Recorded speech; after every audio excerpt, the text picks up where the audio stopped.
Okay, Assalamualaikum warahmatullahi wabarakatuh. My name is Sintong from PBI2.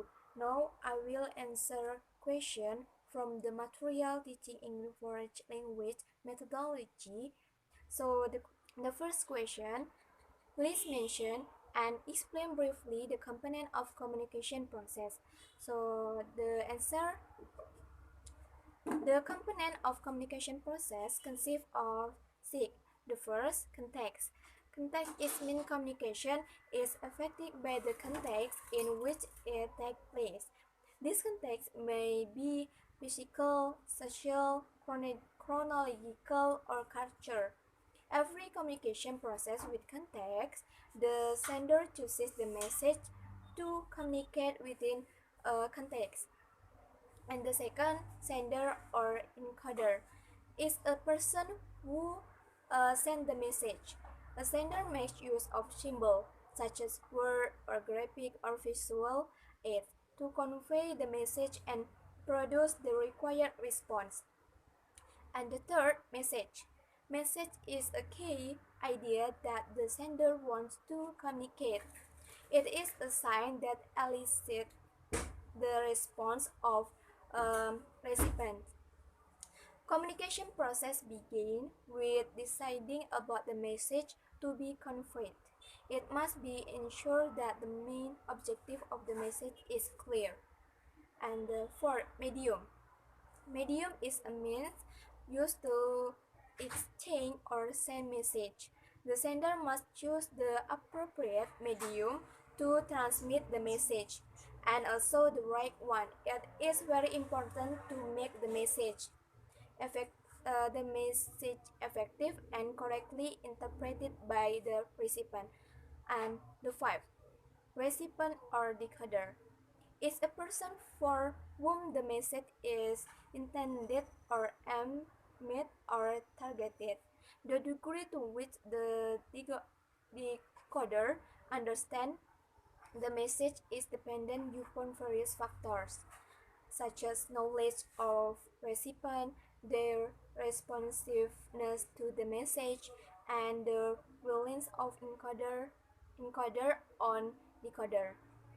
And the last, the sixth, feedback. Feedback is the main component of the communication process as it permits of the message.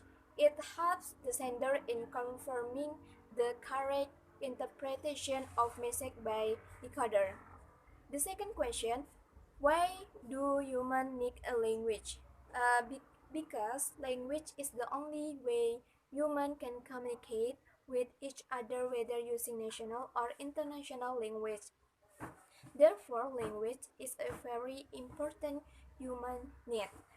As we know, language are divided into two types, verbal and nonverbal. For verbal language contain the spoken language we have today, and for nonverbal language contain body language. It means sign language is part of body language. Okay, the third question.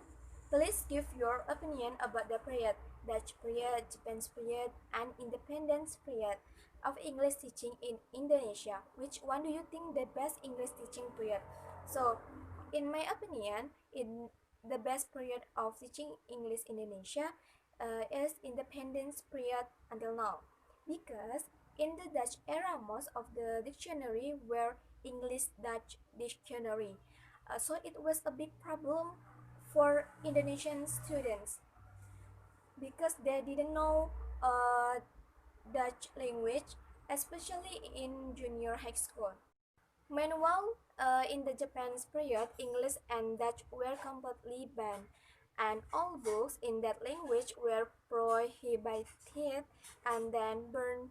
And at the time of independence, it got quite better the after the departure of Japan and Dutch books were burned. Independence era of teaching for junior high school or senior high school, teacher didn't pay much attention to speaking and writing in these English classes because themselves were not proficient in these skills. Then the Dutch returned to Indonesia after World War 1942, and finally left Indonesia in 1949 for forever. So then education began to slowly improve as English textbooks began to appear, English Indonesian dictionaries were available gradually, and the teacher also got better as they were graduated from the so-called BI course, and students become easier to understand English learning. And then it continued to grow every year, such as the emergence of the syllabus, a new teaching material development project for junior high school and senior high school has developed all the sub-projects. Next, the fourth question. In your opinion, what is the status of English compared to Indonesian nowadays? So, in my answer, that is, in the status of English, it is an international language in which English is used in almost every country in the world, which is made the official language and average or second language in a country. English is very much in demand. Who want to learn English for various purposes, because with English we can know the word or communication with anyone. So that speaking English is very important at the time, while the status of Indonesian is the national language used as everyday language in Indonesia. Okay, next, the fifth question. Please explain briefly about the function of English in Indonesia.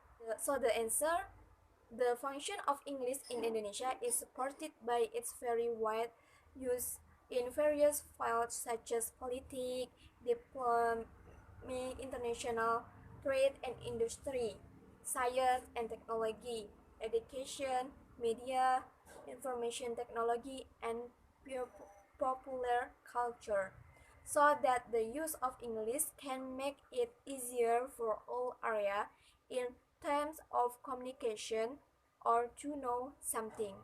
Okay, I think that's all for me. Thank you very much. Wassalamualaikum warahmatullahi wabarakatuh.